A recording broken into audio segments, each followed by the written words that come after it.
Señores, estamos de regreso con Matinal. Gracias por seguir con nosotros. Vamos a pasar con nuestra primera entrevista del día. Nos acompaña Rafael Paz, quien es aspirante a la candidatura a senador por el Distrito Nacional en el Partido de la Liberación Dominicana.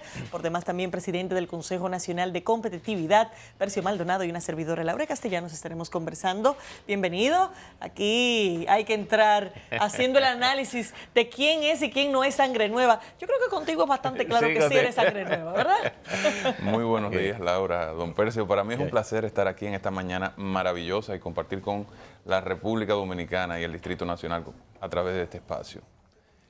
Sangre nueva, ese es el nuevo término ahora. Y comentábamos más temprano, debatíamos un poco. ¿Cuál es el límite? ¿Quién puede realmente ser sangre nueva? Porque uno ve una serie de aspirantes con una buena dosis de experiencia de Estado, una buena dosis de añitos, y sin embargo son sangre nueva. ¿Qué quiso decir y cómo el partido y aquellos que están involucrados en el activismo proselitista frente a las primarias están interpretando estas palabras del presidente Medina? Mira, yo creo que lo que sí es evidente es que con la decisión del presidente de la República se precipita algo que venía ocurriendo o que estaba destinado a ocurrir en este proceso, y es un cambio de ciclo político.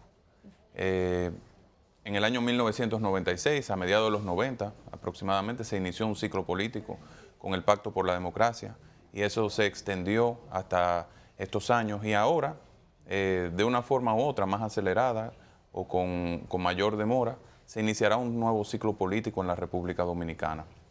Creo que el presidente de la República ha tomado una decisión muy trascendente, y esto abre un proceso interno en el Partido de la Liberación Dominicana que se combina con algo que ya venía sucediendo, pero en los niveles congresuales y municipales. Hay una nueva energía, hay nuevas generaciones insertándose en el quehacer político, y hay una serie de transformaciones que se han dado en la sociedad que van a tener un impacto en Rafael, la política. Ese es el proceso natural de la política, de la vida. Sin embargo, la intervención del presidente y la definición que hace de propósito pudiera suponer que el danilismo también identifique lo que entienda como sangre nueva para impulsar esos candidatos, no solo a nivel presidencial, sino a nivel de las aspiraciones como la de legisladores, alcaldes.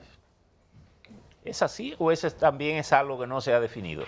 Bueno, yo creo que eso es algo que se va a ir dando de forma natural en este proceso de primarias abiertas en el Partido de la Liberación Dominicana, que ha ocurrido un hecho sin precedentes.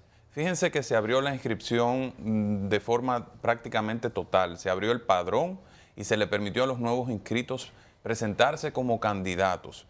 Eso generó una gran inscripción de personas jóvenes o de personas que antes, bajo los mecanismos anteriores, no se hubieran atrevido a participar en un proceso interno de primarias.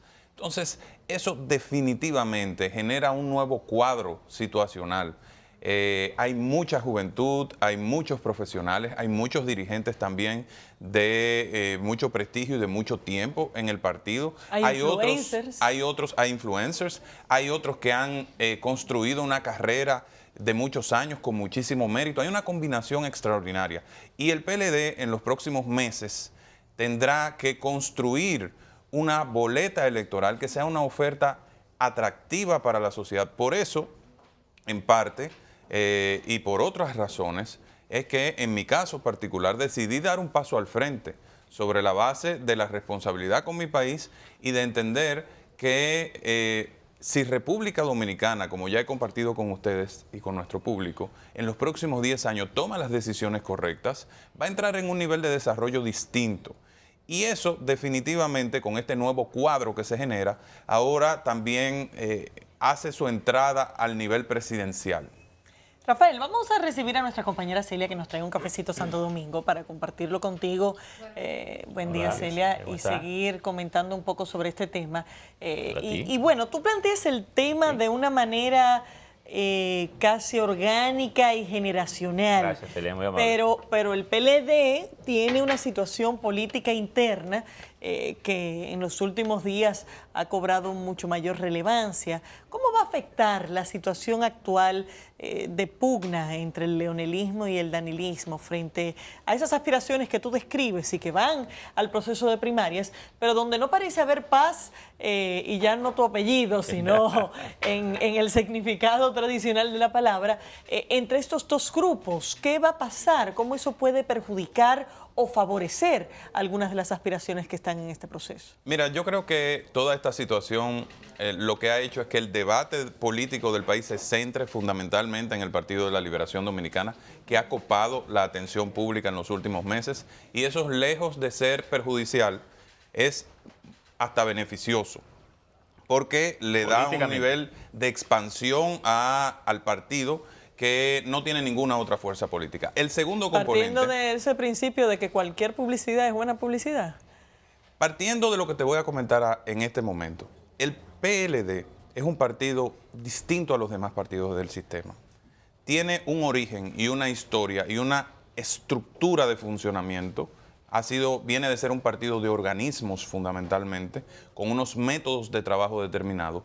Y esa fortaleza institucional es lo que le ha permitido lidiar con una situación de tensión que a cualquier otra fuerza política la hubiera fragmentado. Y yo creo que eso es algo que es evidente. El PLD, a pesar de esta tensión que se experimentó en los últimos meses, se ha mantenido unido como partido. Yo estoy recorriendo las calles, yo me reúno con los presidentes de los intermedios, con muchos presidentes de comité de base, y aunque había un nivel digamos, de diferencias entre grupos que era evidente a nivel de la dirigencia, a nivel de las bases del partido hay una unidad importante. Ese sentido de partido existe y se expresa. Ahora se inicia un nuevo ciclo, y ese nuevo ciclo está organizado de una manera tal que va a permitir que, a pesar de que va a haber competencia, porque la va a haber en todos los niveles, vamos a salir fortalecidos con una boleta que va a permitir que haya un éxito importante en el año 2020. En el caso del Distrito Nacional, he dicho y he planteado que esta candidatura representa y simboliza la renovación y la revitalización de la oferta del Partido de la Liberación Dominicana a la sociedad en el Distrito Nacional. Y lo que va a ocurrir es que va a haber una gran combinación de lo mejor de lo nuevo y de lo mejor de lo viejo, con diferentes expresiones, pero habrá que esperar el resultado de las primarias. Sin embargo, Rafael, parecería que esos mecanismos institucionales justamente o se fueron perdiendo o se han debilitado profundamente. Y tal vez sea ahí donde va la inquietud de Laura. Bueno, reconocido incluso por el mismo presidente dentro de su discurso, que usó un lenguaje muy duro para referirse a la forma en que se ha sentido atacado, y recordando también que es desde el mismo presidente del partido que se ha generado parte de esta movilización. Y aunque las bases pueden estar relativamente tranquilas, en general lo que se percibe es todavía mucha ansiedad a nivel del Partido de la Liberación Dominicana. Hay una quiebra arriba. Definitivamente hay una situación que todos conocemos. Ahora, por eso hemos hecho un llamado a que se vuelvan los métodos de trabajo que están establecidos estatutariamente en el PLD, que ha sido la clave, y así han sido definidos como la clave de la cohesión y la unidad del partido como partido. Y esos métodos de trabajo pasa por volver a los organismos, dar plena vigencia al principio de centralismo democrático, de que se tomen las decisiones con un objetivo de éxito colectivo, y yo estoy seguro que el liderazgo va a crear las condiciones para que eso suceda. Ustedes me escucharon en semanas anteriores diciendo que había que apartar a las cabezas calenturientas y que había que reducirle su nivel de influencia. Yo creo que ya se abrió el espacio para eso. Ahora lo que debe comenzar es un momento de mayor ponderación, de mesura y de visión de futuro, para que la organización y la próxima generación que le tocará liderar los destinos del partido y del país puedan desarrollar su trabajo en un terreno fértil.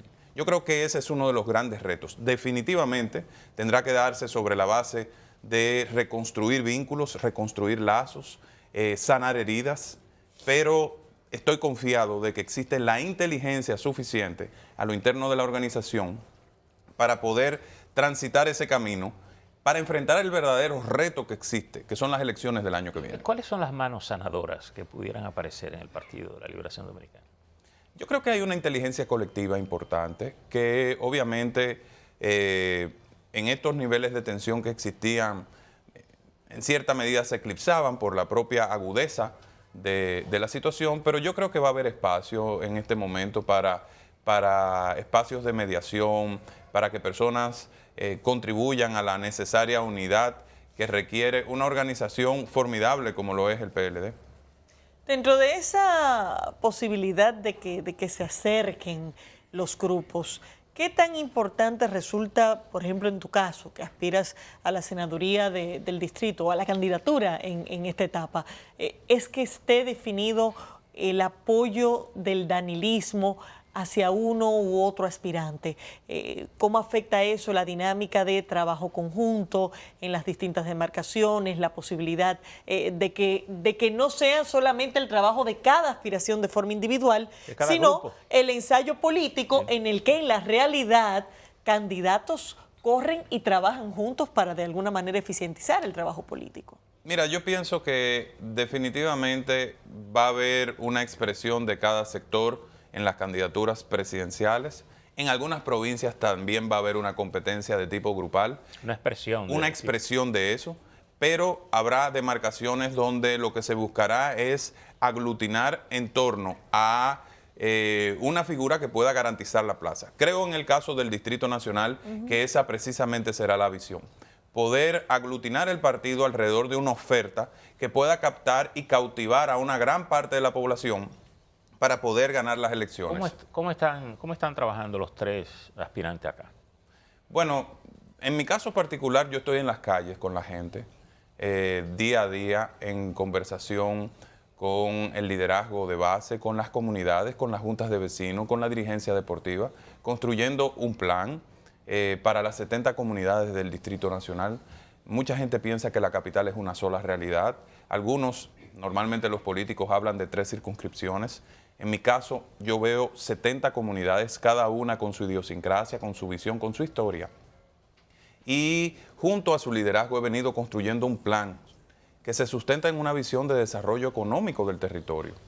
Y eso me ha permitido identificar desde cómo se generan los ingresos en una comunidad, la cantidad de trabajos que hay, los servicios públicos que existen, y trabajar en un plan de 3 prioridades principales que se van a convertir en un plan por Santo Domingo. Y algunas personas, cuando hablo de estas cosas, me dicen, pero desde la senaduría normalmente no se dedica más al plano de las leyes. Yo les digo que un senador tiene 3 funciones y que la primera es representar y la segunda es fiscalizar, es decir, garantizar que las leyes se cumplan, pero también algo muy importante, que los presupuestos se asignen y se ejecuten de conformidad con las necesidades del territorio y de la gente que se representa. De esas funciones, la más importante, sin dudas, es la de creación de nuevas leyes. Sin embargo, ha resultado particularmente penoso ver que esta legislatura, el Congreso solamente ha estado en capacidad de dar cuatro proyectos de ley. Solamente han sido aprobados 4 leyes, lo cual ha llamado poderosamente la atención y no solamente por el número, sino también por el tipo de proyectos que han sido aprobados. ¿Qué está pasando con el Congreso? Fuera del episodio de las últimas semanas, que evidentemente incide también, pero se siguen quedando sobre la mesa los proyectos realmente importantes y el Congreso sigue demostrando que no está en capacidad de superar situaciones, incluso de ideas y conceptos, y sencillamente lograr aprobar piezas que se necesitan, como los códigos y otras legislaciones importantes. Mira, Laura, yo, dentro de toda mi reflexión sobre el Congreso y todo mi proceso de formación en los últimos 18 años, si bien la función legislativa es muy importante, yo te diría a ti que la más importante, que fue de hecho la primera y la que le dio razón de ser a ese órgano cuando se creó en Inglaterra, fue la función de representar a los habitantes de los territorios. Por eso yo he dicho que voy a ser un senador comunitario fundamentalmente y un senador vinculado al movimiento de base en las comunidades. Sin embargo, la agenda legislativa va a ser una prioridad también esencial, pero en los temas que inciden directamente en la gente. ¿A qué me refiero? Hay 3 proyectos de ley que vamos a impulsar con muchísima intensidad una vez me juramente como senador del Distrito Nacional el próximo agosto del 2020. El primero es un proyecto de ley de primer empleo que permita y logre romper una situación que existe. Los jóvenes entre 18 y 24 años, por cada 3 hay uno que no tiene empleo. De los 2 que sí tienen, hay uno que tiene un empleo informal donde gana menos de 12,000 pesos. Yo voy a promover un proyecto de ley de primer empleo que fomente la educación dual, es decir, que un joven haga un curso de formación técnico profesional, pero que además haga una pasantía en una empresa para que obtenga experiencia. Ha habido que muchos proyectos de estimule. primer empleo en el Congreso que nunca han prosperado. ¿Por qué? Lo que ha habido en el Congreso es un proyecto de ley de pasantías, que no contempla Y también de primer empleo. los dos, se llama de primer empleo, pero cuando Ok. miras la estructura es un proyecto de ley de pasantías. Este además le va a dar estímulos a las empresas para que puedan contratar jóvenes, Fiscales. definitivamente, Rafael. para que puedan contratar jóvenes porque esto tiene un costo. El segundo proyecto de ley, y don Percio en esta parte creo que se va a poner muy contento, es un proyecto de ley de fomento de clubes deportivos y culturales. Los clubes y las asociaciones deportivas son esenciales para el desarrollo integral de la sociedad y de las comunidades. Y languidecen muchas detrás de funcionarios, de políticos y de empresarios para poder lograr los presupuestos para sus actividades. Yo quiero que este proyecto de ley cree un fondo transparente donde se asignen los recursos por mérito. Es decir, si organizan una cantidad determinada de torneos, un bono. Si logran participar en un torneo nacional o distrital, un bono. Si colocan jugadores en selecciones nacionales o internacionales, un bono. Y se va a permitir Rafael, producir una competencia sana. parecería que parte del problema de la economía y de nuestra dinámica institucional es el tema de burocracia. Y a veces, más que leyes, a veces uno se plantea cuándo es que vamos a higienizar la vida del país. Usted que ha estado teniendo una experiencia ahora con el tema de competitividad, ¿en qué influye esto para replantear el rol desde el Congreso de la República? Porque a veces no es solo hacer leyes, a veces es eliminar montones de trabas que tienen el país acogotado. Es así. Yo he acumulado una experiencia en el sector privado y ahora en el gobierno respecto del tema burocrático, don Percio, y de la lucha contra la burocracia. Por eso lanzamos este año el programa RD Más Simple, que busca determinar, y así lo hicimos, determinar el costo de las regulaciones en la economía. Y aprendí la importancia, hace muchos años, de poder saber el costo de las regulaciones. Una de las cosas que voy a llevar al Congreso Nacional es precisamente esto, que se establezca un mecanismo, una oficina, que se ensayó en algún momento anterior, que pueda calcular el impacto económico de la legislación. El Congreso Nacional en los últimos 10 años ha aprobado más de 400 nuevas legislaciones. Y todo eso tiene un impacto en los sectores económicos y sociales, pero ese impacto no se mide en la práctica. Cuando el Congreso aprueba una ley, no sabe el costo que tiene para la sociedad.